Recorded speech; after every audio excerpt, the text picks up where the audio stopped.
Secara singkat tentunya kebenaran firman Tuhan bagi kita, yang tentu kebenaran firman Tuhan yang saya akan bacakan ini tentu sudah sangat berulang-ulang kita mendengar, ya, teristimewa dalam kematian kekasih Tuhan sekalian, ya. Di dalam Mazmur 116 ayat yang ke-15, firman Tuhan berkata demikian: berharga di mata Tuhan kematian semua orang yang dikasihinya. Saya ulangi, berharga di mata Tuhan kematian semua orang yang dikasihinya.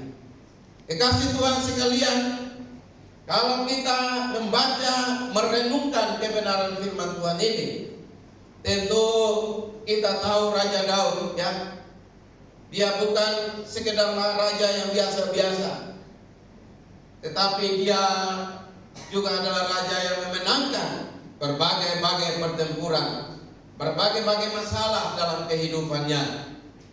Yang kita ingat ketika dia berhadapan dengan Goliat yang badannya tinggi besar, tapi bersama dengan Tuhan dia memenangkan.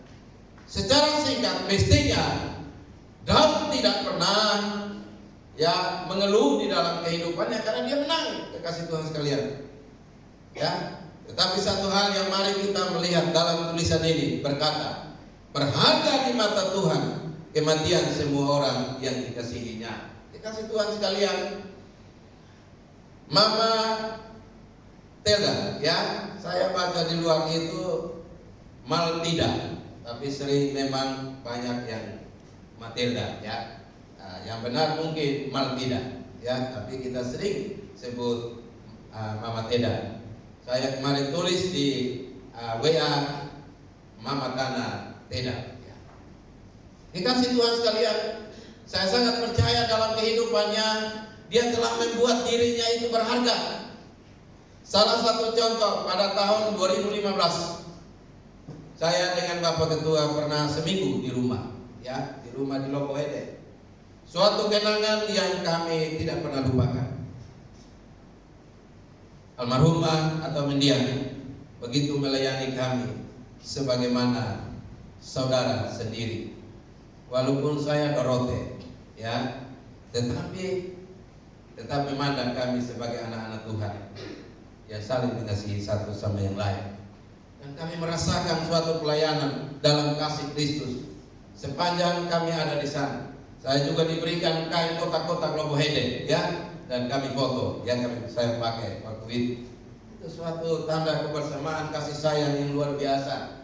Itulah salah satu model kasih Tuhan sekalian yang dalam kehidupan kita sebagai anak-anak Tuhan, sebagai orang-orang yang percaya kepada Yesus Kristus Tuhan, kita membuat diri kita semakin berharga di mata Tuhan.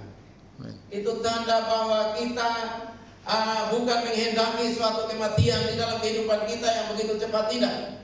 Tetapi satu tanda di mana kita mempersiapkan diri kita selama Tuhan memberikan kesempatan baik bagi kita dalam perjalanan kehidupan kita. Itu salah satu contoh, salah satu kenangan yang saya sendiri secara pribadi alami, dikasih Tuhan sekalian, bersama dengan Bapak Ketua BPD, ya, yang adalah kakak ipar daripada almarhumah atau mendiang. Dikasih Tuhan sekalian, ini artinya bahwa kita yang masih hidup ini harus membuat diri, mempersiapkan diri kita, membuat diri seperti apa yang dikatakan firman Tuhan, harus berharga, dikasih Tuhan sekalian, ya. Menjadi orang yang spesial di mata Tuhan, menjadi orang yang dikasihani Tuhan. Benar bahwa Tuhan mengasihi kita, Tuhan Allah mengasihi kita, sehingga anaknya yang satu-satunya dikorbankan bagi kita untuk menebus dosa-dosa kita. Itu satu-satu nilai yang luar biasa, kekasih Tuhan sekalian. Satu harga yang luar biasa yang Tuhan Allah kerjakan bagi kita. Tapi bukan berarti setelah itu selesai di situ. Kita yang harus meneruskan kasih itu dalam kehidupan kita. Karena itu, kekasih Tuhan sekalian, mari kita merasakan diri kita sebagai anak-anak Tuhan, sebagai orang-orang tebusan Tuhan, adalah orang-orang yang berharga atau bernilai. Saudara, tahukah diri kita secara manusia harga kita berapa. Kalau kekasih Tuhan searching di Google, di situ ada harga manusia, organ tubuh manusia di pasar gelap. Artinya kekasih Tuhan sekalian, di tempat-tempat tertentu orang menjual organ tubuh, dan saya membaca secara singkat di sana ada harga tubuh manusia yang sampai belasan miliar. Harganya luar biasa dibanding dengan kepemilikan kita sebagai anak-anak Tuhan yang barangkali dilihat secara finansial. Wah, harganya sangat mahal. Makanya dulu pernah viral, katanya orang habis kubur, ada yang kuburnya digali, diambil jantung, diambil ginjal dan lain sebagainya. Barangkali orang mengejar harga itu, penjualan di pasar gelap itu dan sebagainya. Tapi satu hal yang saya mau bilang sama kita anak-anak Tuhan, orang-orang tebusan Tuhan, harganya lebih mahal daripada itu. Mengapa? Karena kita ditebus dengan darah Yesus yang lebih mahal daripada harga yang dikatakan di pasar gelap itu. Amin. Amin. Harus kita merasakan itu, kekasih Tuhan sekalian. Karena itu kebenaran firman Tuhan hari ini berkata kepada kita, berharga di mata Tuhan kematian semua orang yang dikasihinya. Mari kita merasa kita adalah orang-orang yang dikasihi Tuhan. Amin. Amin. Kita adalah orang-orang yang dikasihi Tuhan.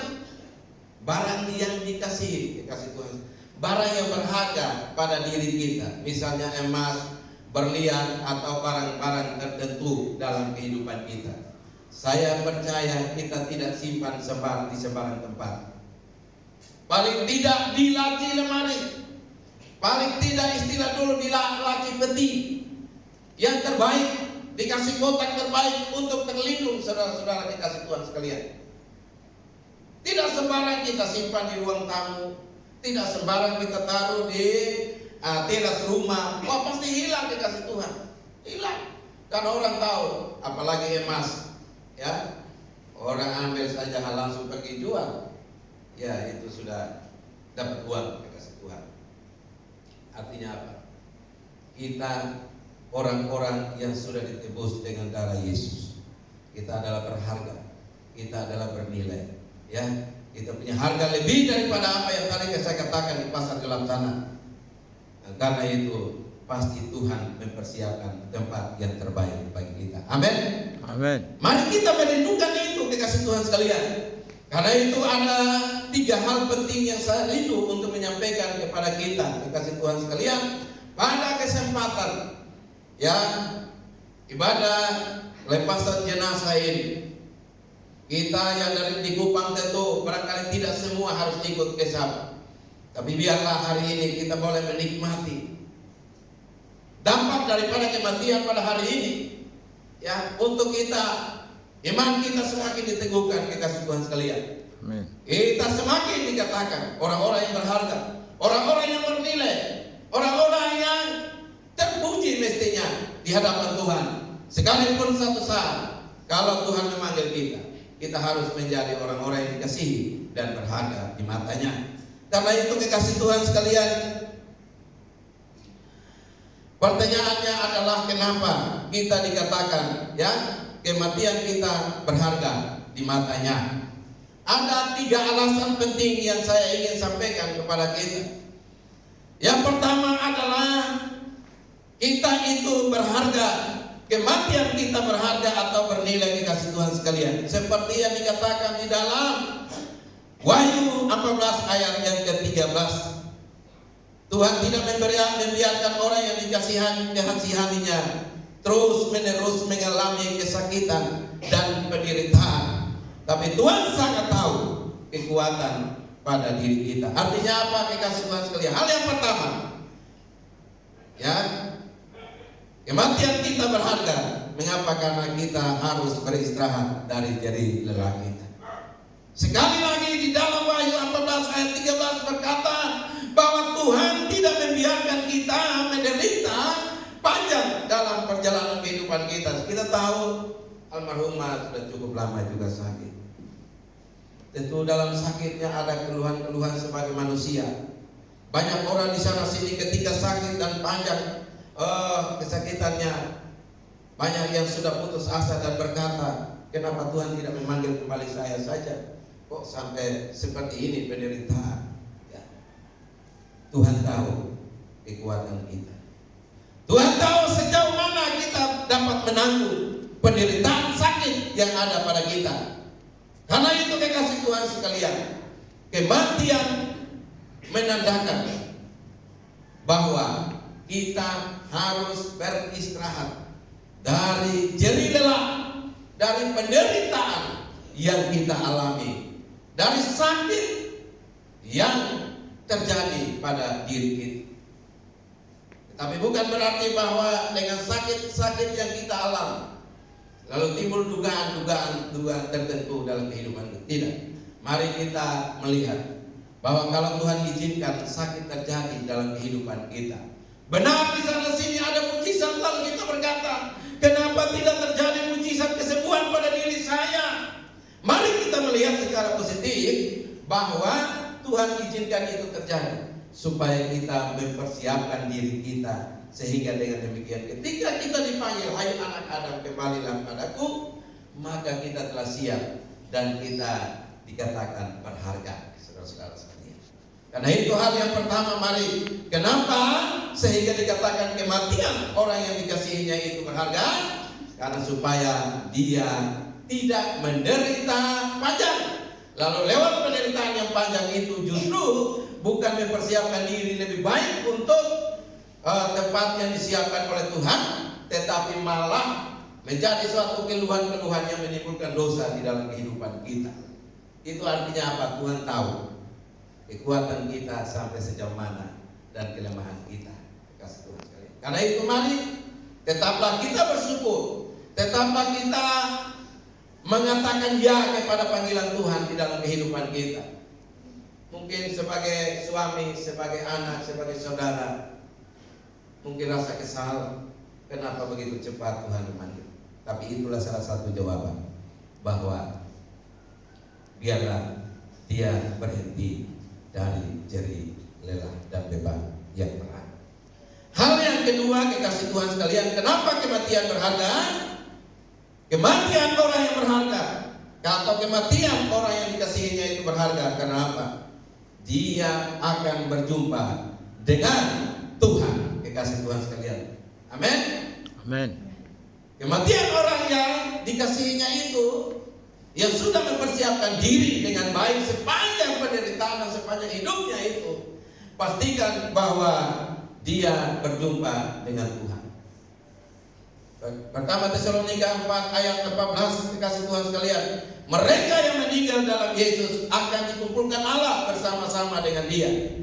Melalui kematian tubuh kita dapat berjumpa dengan Allah. Perjumpaan dengan Allah memberikan suatu kepastian akan kekekalan dalam hidup kita. Bayangkan kekasih Tuhan sekalian, kematian orang yang dikasihinya itu adalah menjadi jembatan, momentum untuk berjumpa dengan Tuhan. Ini artinya kekasih Tuhan sekalian, selama ini kita dalam hidup kita menyanyi, kita puji Tuhan, salah satu pujian kita rindu berjumpa dengan Tuhan. Mungkin dalam suasana masih kita hidup, kita merasakan secara iman ada suatu perjumpaan pribadi dengan Tuhan, ya itu benar. Tetapi sampai dengan kita meninggal pun, dikatakan orang yang dikasihi Tuhan, pastikan bahwa kita berjumpa dengan Tuhan. Sang pencipta kita, sang pembela kita, Dialah yang memberikan nilai besar bagi kita. Darahnya ditumpahkan bagi kita, hidupnya dikorbankan bagi kita, kekasih Tuhan sekalian. Dan kita berjumpa dengan lain, kekasih Tuhan sekalian. Dalam dunia ini kita jumpa dengan pejabat pemerintah saja di daerah kita. Misalnya di Sapura juga jumpa dengan bupati, wakil bupati, sekda atau kepala bagian secara khusus. Kita bincang-bincang saja, wah hati kita sudah berbunga-bunga, sudah sangat senang. Dan itu menjadi cerita baik dalam kehidupan kita. Mungkin kemana-mana kita bercerita, kemarin saya jumpa dengan Bapak Bupati, kemarin saya jumpa dengan Bapak Wakil Bupati, kemarin saya jumpa dengan Bapak Sekda. Sudah sangat senang. apalagi dengan gubernur dan lain-lain. Wah, sudah sangat senang. Satu hal kesenangan yang luar biasa adalah kita jumpa dengan pencipta kita. Amin. Amin. Mesti kita merasakan, kita mempunyai kerinduan kekasih Tuhan sekalian. Bukan maksud saya kita rindu mati cepat, tidak. Maksudnya adalah jangan kematian itu menjadi momen yang sangat menakutkan. Kalau akhirnya dengan banyak orang ketika menderita sakit, bukan lari kepada Tuhan, tetapi justru dia lari kepada para dukun. Dia lari kepada cara-cara alternatif yang di luar Tuhan. Bukan berdoa sungguh-sungguh mempersiapkan diri, tetapi malah dia keluar dari kehendak Tuhan, ke sana sini. Kasih Tuhan sekalian, akhirnya kematiannya itu boleh dikatakan tidak bernilai, tidak berharga. Karena di mata manusia saja orang sudah bercerita, waduh, misalnya bilang gini, 3 hari sebelumnya mereka pergi ke dukun A, ya, 5 hari sebelumnya mereka pergi ke dukun yang lain juga, ya. Sana mereka tiup-tiup, ngomong-ngomong begini begitu dan lain sebagainya, macam-macam ceritanya. Itu saja sudah jadi cerita yang tidak menarik. Tentu di mata Tuhan juga tidak menarik. Kasih Tuhan sekalian. Karena itu maksud saya adalah jangan sampai kita jadikan kematian itu menjadi sangat menakutkan, lalu kita tidak mempersiapkan diri dengan baik, ya. Sekali lagi ketika kita menderita sakit, lalu jangan kita berpikir, wah ini pasti sudah mati, tetapi tidak sakit sekalipun juga, ya. Mari tetap kita persiapkan diri baik-baik. Rajin beribadah, rajin persekutuan doa, rajin berdoa, rajin baca Alkitab, rajin memuji memuliakan Tuhan, rajin saling mengasihi satu sama yang lain. Karena Tuhan telah memberikan firman-Nya bagi kita. Kita harus mengasihi Tuhan dan mengasihi sesama. Dikasih Tuhan sekalian, itu kunci-kunci penting yang harus kita lakukan dalam hidup. Tidak ada manfaatnya kita bermusuh-musuhan dalam hidup ini, dikasih Tuhan sekalian. Tidak ada manfaatnya. Justru itu menjadi sesuatu, ya, yang tidak baik. Justru itu menjadi pintu untuk kita tidak dikenang Tuhan. Kita tidak diperkenankan Tuhan untuk berjumpa dengan Dia, tetapi justru berjumpa dengan uang.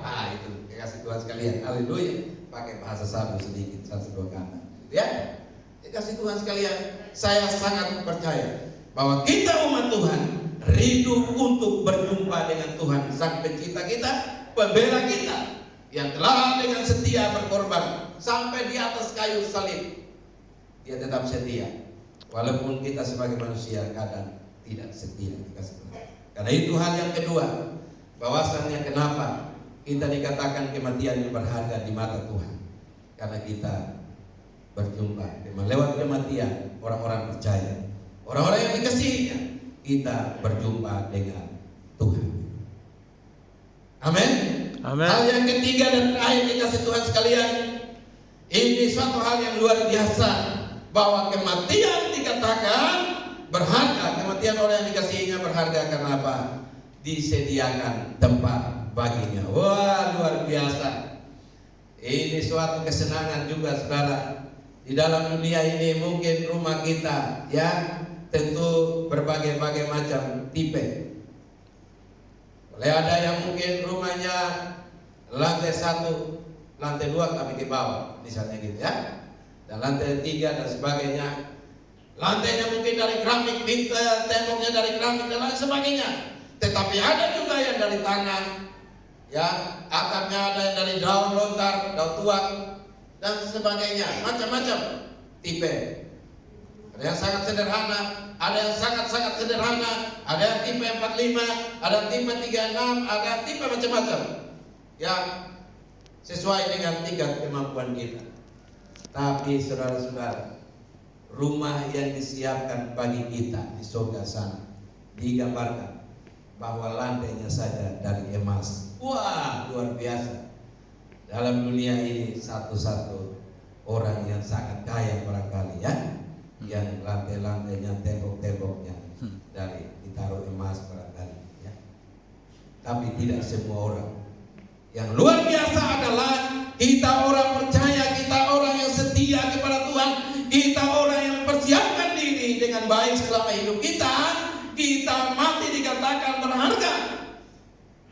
Kita dikasihi Tuhan, kita mati dikatakan berharga, dan juga disiapkan tempat, saudara-saudara.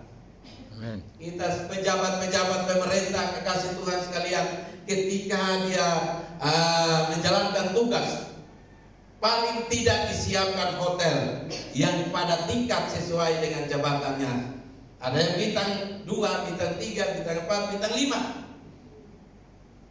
Tetapi yang disiapkan bagi kita di atas segala bintang. Mengapa? Itu bayangkan kalau lantainya saja dari emas. Emas yang ada pada leher kita, yang ada pada tangan kita, bahkan ada yang suka pakai lantai pada kaki, tidak berarti karena di sana lantainya saja kita injak-injak emas, saudara. Karena itu dikatakan dalam Yohanes 14 ayat 2, dikatakan kematian orang yang dikasihinya bukan menjadi akhir dari segala sesuatu. Setelah kematian tubuh ada juga kekekalan, saudara-saudara. Apakah itu kehidupan kekal, yaitu surga, saudara-saudara, atau kematian kekal neraka? Kehidupan kekal akan dikumpulkan di salah satu tempat, yaitu dikatakan Yerusalem baru, ya, tempat yang indah bagaikan istana. Wah, luar biasa. Dalam kitab Wahyu dijelaskan bahwa gambaran kemewahan Yerusalem baru itu tentunya tempat yang sangat mewah dan akan menjadi bagian daripada orang yang dikasihinya. Kita akan menempati tempat yang sangat mewah itu. Istana, bagaikan istana, saudara-saudara. Mungkin saya tanya kita di sini semua, pernahkah kita pernah ke istana Presiden Republik Indonesia? Belum semua. Saya 2016 kebetulan mendapatkan gelar kepala sekolah berprestasi untuk ikut ajang nasional, dan kami datang ke Istana Bogor, tapi tidak masuk di dalam, hanya di luarnya saja. Kekasih Tuhan sekalian, saya satu orang juga pernah demo, kekasih Tuhan, di depan istana. Karena istri saya orang Ambon, pada waktu masalah Ambon pecah yang kedua, saya ikut di dalam kelompok demo damai. Kami pernah di pagar istana, tidak pernah sampai ke dalam, hanya lihat saja dari luar. Kebetulan ditolak, lalu disuruhlah kami ke gedung PBB. Setelah itu kami pulang, tidak masuk di istana. Bayangkan, karena mungkin orang demo. 2016 kami kepala sekolah begitu rasa terhormat, itu saja tidak masuk ke dalam. Apalagi kita orang yang biasa mungkin dari kampung, ya, tentu agak susah dapat izin masuk ke sana, kecuali dalam momen-momen tertentu, kasih Tuhan sekalian.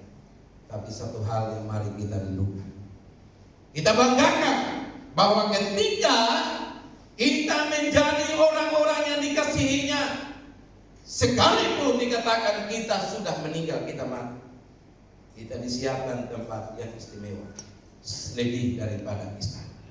Istana Presiden saya yakin lantainya tidak dibuat dari emas, tetapi tempat yang disiapkan bagi kita lantainya dari emas. Digambarkan firman Tuhan demikian. Bukankah kita lebih istimewa sebagai anak-anak Tuhan daripada Presiden? Kalau dilihat dari pandangan itu, kita orang istimewa, kekasih Tuhan sekalian. Makanya mari kita bangga dengan percaya kepada Yesus Kristus Tuhan yang telah membela kita, yang telah memberikan diri hidupnya bagi kita, kekasih Tuhan sekalian. Sampai dengan kita tetap setia dan kita meninggal dipanggil Tuhan, dikatakan kita adalah orang-orang yang berharga, kekasih Tuhan sekalian. Dan kita disiapkan tempat yang istimewa, kekasih Tuhan sekalian. Karena itu mari kita yang ada, persiapkanlah diri kita baik-baik selama Tuhan masih memberikan nafas kehidupan kepada kita. Tetapi sekali lagi dikatakan, kenapa kita dikatakan orang yang berharga, yang dikasihinya? Maksudnya yang pertama tadi adalah supaya kita berhenti, kita beristirahat, berhenti dari kelelahan kita, berhenti dari aktivitas yang selama ini kita lakukan. Hal yang kedua, sekali lagi, supaya kita berjumpa dengan Tuhan yang mengasihi kita, Tuhan yang kita sembah selama ini. Dan yang ketiga, kita boleh menikmati tempat yang disiapkan Tuhan bagi kita. Biarlah ini menjadi suatu kerinduan bagi kita, umat Tuhan yang masih hidup, masih bernapas, diberi kesempatan hidup selama ini. Entah kita yang sudah tua, kita yang masih muda, kita masih anak-anak, masih remaja, pemuda, remaja, anak, mari. Kematian itu adalah pasti dan tidak memandang usia, dikasih Tuhan sekalian. Entah itu anak, entah itu pemuda, entah itu dewasa muda, entah itu tua, entah itu laki-laki, entah itu perempuan. Kalau suaranya sudah datang, hai anak Adam, kembalilah, maka tidak ada satu pun yang tawar-menawar. Yang jadi persoalan adalah sudah siapkah kita menjadi orang yang berharga di mata Tuhan. Saya percaya siang hari ini kita semua harus menjadi orang yang siap. Amin. Amin. Amin bagi firman